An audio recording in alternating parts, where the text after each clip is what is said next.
달리 생각하니까 결국 제가 두렵지 않으려면 이 결과를 받아들이고 객관적으로 받아볼 수 있으려면 결국 저는 이 두려움을 뭔가 걷어내지 않으면 잘 만들 수 없겠다고 생각한 거예요.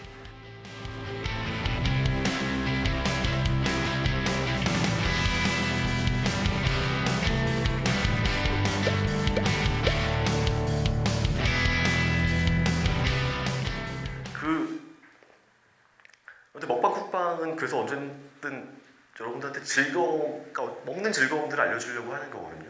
뭐 테이스트리도 마찬가지고요.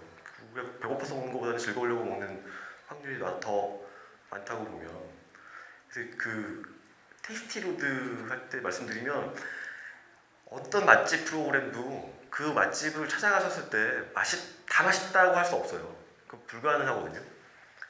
실제로 이런 통계가 있어요. 인구 10만 명당 레스토랑 수를 세면 통계를 보면 파리가 한 100몇 개 돼요. 한 108개 정도 내외가 되고요. 런던이 한 200개, 240개 정도 돼요. 그리고 뉴욕이 300개 남짓답니다. 서울은 인구 10만 명당 그 레스토랑 수는 몇 개나 될까요? 식당에 대한 레스토랑에 대한 개념이 각 나라마다 조금씩 달라요. 그래서 이걸 일반화하기 좀 어렵긴 해요. 지금 말씀드릴 숫자가 동일한 기준으로 레스토랑을 말씀드리는 게 아닌데, 인구 10만 명당 서울의 레스토랑 수는 700개가 넘어요. 네, 거의 전 세계에서 탑 클래스 되는 수준에 있어요. 누가 보면 저희 되게 외식 많이 하는 것처럼 보일 텐데 실제로 외식업이 되게, 그래서 서울은 되게 치안한 도시예요. 식당을 차려서 돈을 벌고 살기가 되게 그러니까 위험한 도시 중에 하나예요. 경쟁이 너무 심하거든요. 그러니까 맛집 프로그램들이나 이런 맛집 프로그램 하는 TV 입장에서 보면 괜찮죠. 괜찮은 아이템이죠. 많은 식당이 있으니까. 근데 이제 문제는 거기에 이제 프랜차이즈가 다수라는 게 허수이긴 합니다만, 서울에서 맛집 프로그램 만들기는 되게 좋은 소스를 갖고 있는 도시 중에 하나라고 생각해요. 근데 그렇게 해서 접근을 해서 테이스티로드 같은 프로그램을 만들고 보니까 아까 말씀드린 대로 대부분 프랜차이즈라는 사실을 제가 간과했구나. 프랜차이즈 식당들이 많구나라는 사실을 간과했고, 왜 10만 명당 700개가 넘는 레스토랑이 서울에 있느냐 따지고 보니까 미원과 다시다의 힘이 크다. 그러니까 사실은 맛내기가 어렵지 않은 거예요. 네, 사실 식당들 음식 드시다 보면 대부분 뭐 비슷비슷하다고 느끼시는 경우들 있을 텐데, 실제로 한국에서 어떤 메뉴를 만들어가지고 식당을 영업하시는 과정에서 그 메뉴 개발을 하는 게 아주 어렵지가 않은 거예요. 그러니까 저 옆집하고 나하고 비슷하게 맛을 낼 수 있어요.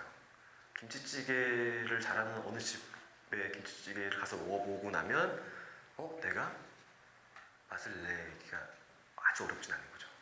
그러니까 이제 그런 힘들이 있으니까 아마 지금 대부분 뭐 수요미식회도 그렇고 테이스티로드가 이제 없어진다는 소문이 있긴 합니다만, 맛집 프로그램들을 보면 다 맛있지 않으세요. 근데 왜 여러분들이 가서 맛있다고 얘기하느냐, 왜 거기가 사람들이 찾아가서 먹어보느냐를 아주 솔직히 말씀드리면, 먹어본 테이스티로드 할 때면 알죠. 먹어보면 알아요. 이제 맛있다 맛이 없다는 이거의 시청률이 나오겠다 안 나오겠다까지는 아니어도 어느 정도는 알 수 있죠. 근데 그걸 뭘로 커버하냐면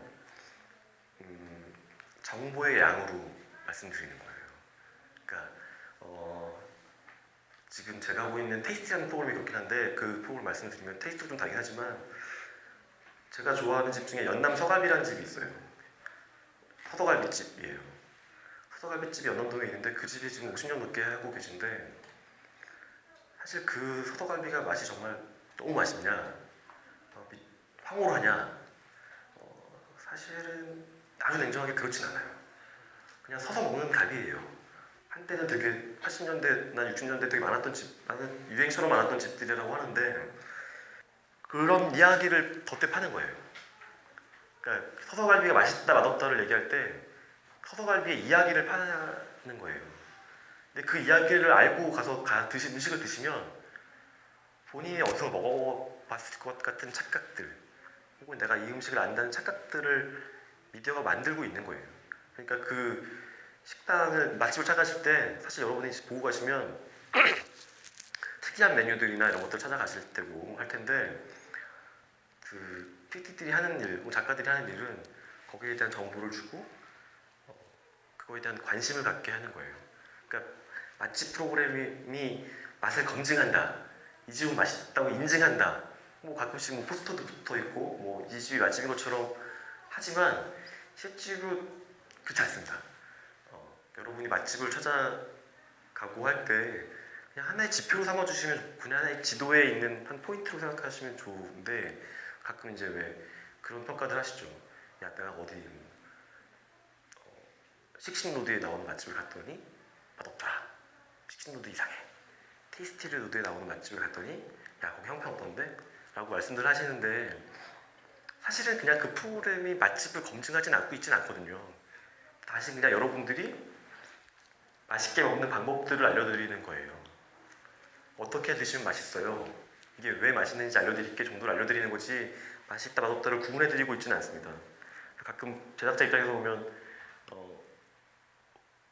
그걸 마치 인증하려고 하는 시도들이, 그런 PD들이 있어요. 마치 내 프로그램에서 인증한 맛집이야, 수요미 식해서 인정한 맛집이야 라고 얘기하는 후배들 봐요. 근데 가끔 혼내고 싶지만 그냥 두는데, 그걸 인증할 수 있지가 않아요. 매체는 미디어가 이 집 맛있다 없다를 결정지을 수 없는데, 가끔 그런 것들을 보면 안타깝기도 합니다. 처음에 PD가 돼가지고 뭔가 모든 사람들이 좋아하는 프로그램들의 특징 혹은 법칙, 어떤 패턴이 있을 거라고 생각했어요. 모든 사람들이 절대 다수가 공감하는 유머의 코드, 무한도전 같은 거 보면서 그런 것들을 되게 발견하려고 노력했고, 어느 지점에서 알았죠. 아, 그런 건 존재하지 않는다.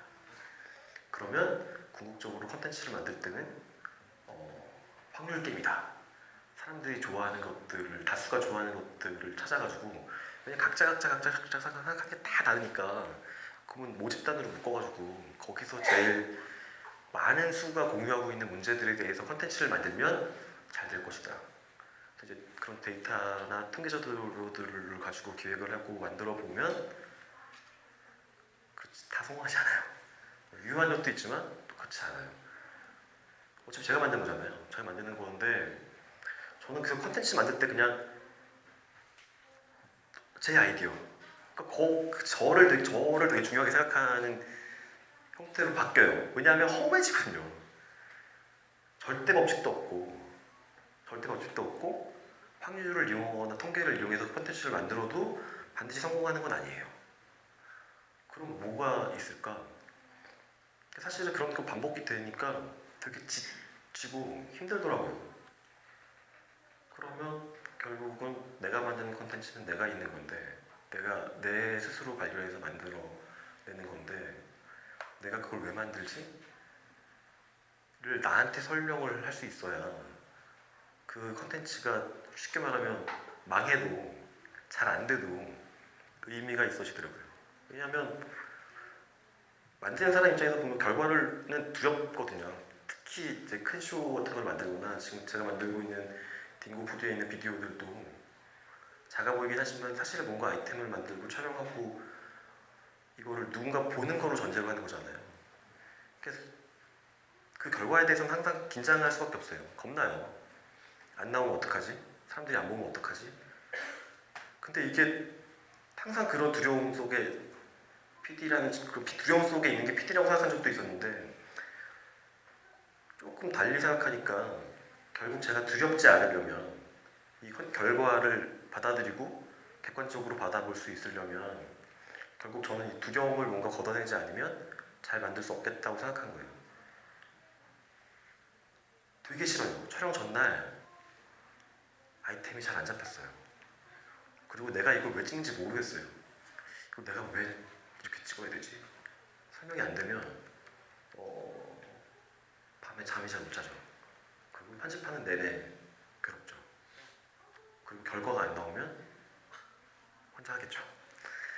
그러니까 그 너무 두려우니까 겁이 나니까 자꾸 겁이 나는 거예요. 이 결과가 겁이 나. 촬영에 자신이 없어. 아이템 자신이 없어. 그러니까 현장 가면 겁이 나는 거예요. 아, 이렇게 찍을까? 저렇게 찍을까?